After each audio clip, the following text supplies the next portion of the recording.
మండపేట పట్టణంలో యేసుక్రీస్తు వారి పునరుద్ధాన విజయోత్సవ సభ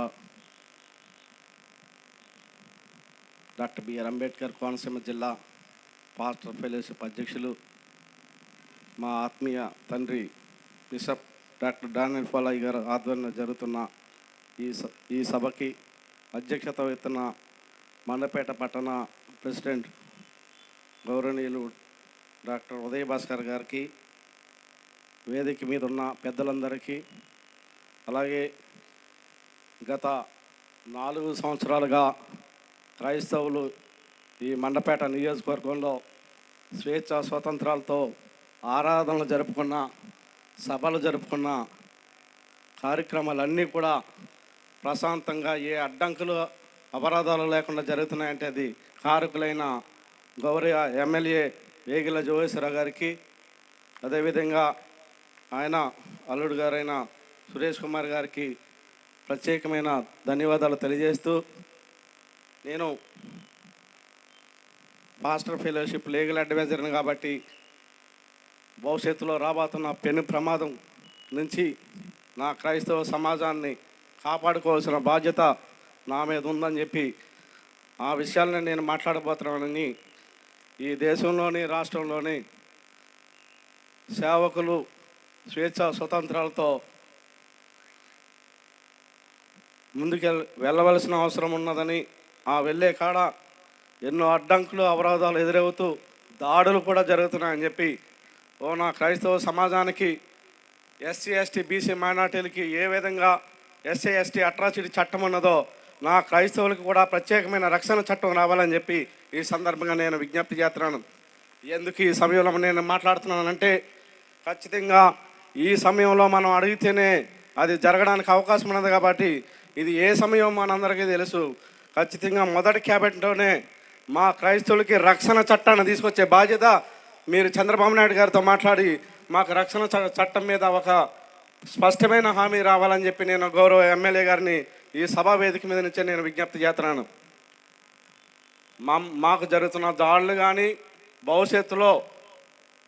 ఖచ్చితంగా ఆరాధన కూడా మైక్ పెట్టి చేసుకునే పరిస్థితి రాదని చెప్పి అన్ని ఇబ్బందికరమైన రోజులే రాబోతున్నాయని, ఆ రోజుల్ని ధీటుగా ఎదుర్కోవాలంటే ఖచ్చితంగా చట్టం ఉండాలని చెప్పి ఆ చట్టాన్ని తెచ్చే బాధ్యతని మరి చట్టసభల్లో మాట్లాడే మరి చంద్రబాబు నాయుడు గారితో ఖచ్చితంగా మొట్టమొదటి క్యాబినెట్ సమావేశంలోనే దీని మీద చర్చ జరిపించి ఖచ్చితంగా చట్టాన్ని, ఒక పటిష్టమైన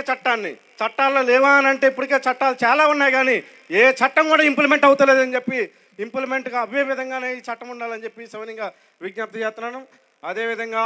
ఈ 5 సంవత్సరాల్లో ఏదైనా సంక్షేమం ఉన్నదని అంటే ఎక్కడ కూడా సంక్షేమం లేదని చెప్పి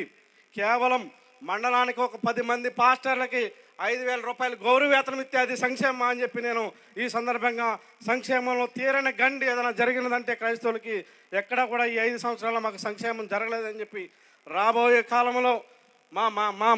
మా క్రైస్తవ మైనార్టీ సంక్షేమ శాఖ నుంచి ఖచ్చితంగా మాకు రావాల్సిన ఓటా మా జనాభా తమాషా ప్రకారం రావాల్సిందని చెప్పి ఈ సందర్భంగా నేను ఎమ్మెల్యే గారికి విజ్ఞప్తి చేస్తున్నాను. అదేవిధంగా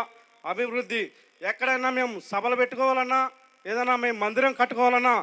మాకు అడ్డంకుల అవరోధాలు ఎదురవుతున్నాయి తప్ప ఎక్కడా కూడా మేము ప్రశాంతంగా మా మందిరాన్ని మేము కట్టుకోవడానికి కానీ, మేము ప్రశాంతంగా సభలు పెట్టుకోవడానికి కానీ, మేము ప్రశాంతంగా కూడికలు జరుపుకోవడానికి కూడా మాకు సౌండ్ సిస్టమ్ వచ్చేస్తుందని చెప్పి, సౌండ్ పొల్యూషన్ అవుతుందని చెప్పి మాకు రాకపోయినా కానీ ఇబ్బందులు కలిగించిన పరిస్థితులు ఈ పట్టణంలోని నియోజకవర్గంలోని మొదలయ్యని చెప్పి ఖచ్చితంగా దాని మీద మీరు పటిష్టమైన మా ఫెలోషిప్ తోటి మరొకసారి మీరు కూర్చుని దాని మీద మాట్లాడాల్సిన అవసరం ఉన్నదని చెప్పి ఈ సందర్భంగా గౌరవ ఎమ్మెల్యే గారికి, కాబోయే మినిస్టర్ గారికి నేను విజ్ఞప్తి చేస్తున్నాను. పెద్ద పెద్ద విషయాలు నాకు చెప్తున్నారంటే అనుకుంటున్నారేమో, భవిష్యత్తులో అత్యధిక మెజార్టీ తోటి ఈ రాష్ట్రంలో మిమ్మల్ని అసెంబ్లీకి పంపిస్తున్నాం. ఆ పంపించి మిమ్మల్ని మినిస్టర్గా మిమ్మల్ని చూడబోతున్నాం కాబట్టి మినిస్టర్గా చేయవలసిన సమస్యలు పరిష్కరించవలసిన సమస్యలు అని చెప్పి ఈ సందర్భంగా నేను విజ్ఞప్తి చేస్తున్నాను. మరి అదేవిధంగా స్థానికంగా ఒక మాకు చాలా పెద్ద సమస్య బరియల్ గ్రౌండ్. మేము ఇంతకుముందు 6 అడుగుల లోతు తీసుకునే సమాధి ఈరోజు 3 అడుగులు తీస్తుంటేనే లోపల నుంచి పెట్టి తగ్గడం జరుగుతుంది. మేము ఎవరితో చెప్పుకోవాలి ఈ సమస్య? మేము ఎవరితో చెప్పుకోవాలి? మాకున్న బరియల్ గ్రౌండ్ పూర్తయిపోయింది. ఇంకో బరేల గ్రౌండ్ ఉంది, దాని మీద సమాధులు కట్టకుండా ఆపు చేసాం. అయినప్పటికీ మాకు తగులుతున్నాయి. కింద నుంచి ఒక పెట్టి మళ్ళీ దాని మీద ఇంకో పెట్టిన పడుకోవాల్సిన దౌర్భాగ్య పరిస్థితిలో ఈరోజు మన క్రైస్తవ సమాజం ఉన్నదని చెప్పి తక్షణమే మీరు గవర్నమెంట్ రాగానే 6 నెలల లోపలనే మండపేట పట్టణానికి ఒక 2 ఎకరాలతో కూడిన బరేల గ్రౌండ్ ఇప్పించవలసిన బాధ్యత నా సమాజం తరపున నేను మాట్లాడుతున్నానని చెప్పి విజ్ఞప్తి చేస్తున్నానని చెప్పి ఒక స్పష్టమైన హామీని మీరు ఇచ్చి వెళ్ళవలసిన అవసరం ఉన్నదని చెప్పి ఈ సందర్భంగా నేను తెలియజేస్తూ, మరి ఏదైతే మా ఈ సమస్యలు ఉన్నాయో ఖచ్చితంగా మరి రాబోయే కాలంలో మిమ్మల్ని నేను ఎందుకు ఇంత స్వతంత్రంగా మాట్లాడుతున్నానంటే, మన మిత్రుడు ఎవరైనా ఉన్నారంటే ఆయన ఎమ్మెల్యే జోగేశ్వరరావు గారు అని చెప్పి ఏ సభకు పిలిచినా ఖచ్చితంగా మన మీద ఉన్న ప్రేమ అభిమానాలతోటి మన సభకు వచ్చి మన తరపున మనకు అండగా నిలబడి మాట్లాడి వెళ్ళిన సందర్భాలు ఉన్నాయి తప్ప ఇంకో వ్యక్తిని మేము ఎన్నోసార్లు పిలిచాం, ఆయన ఆఫీసులో పిలిచాం, ఆయన ప్రచారంలో ఉండగా పిలిచాం, ఎప్పుడు కూడా వచ్చిన పాపాన పోలేదు కదా. ఆయన క్రియలన్నీ కూడా మనకు వ్యతిరేకంగానే కనపడుతున్నాయి తప్ప ఎక్కడ అనుకూలంగా కనపడతలేదని భయభ్రాంతులకు గురి చేసే విధంగానే ఆయన చేష్టలు కూడా ఉన్నాయని, క్రియలు కూడా ఉన్నాయని చెప్పి ఈ సందర్భంగా రాబోయే కాలంలో ఖచ్చితంగా మళ్ళా మనం ప్రశాంతంగా మనం అనుకున్నాయని జరగాలి అని అంటే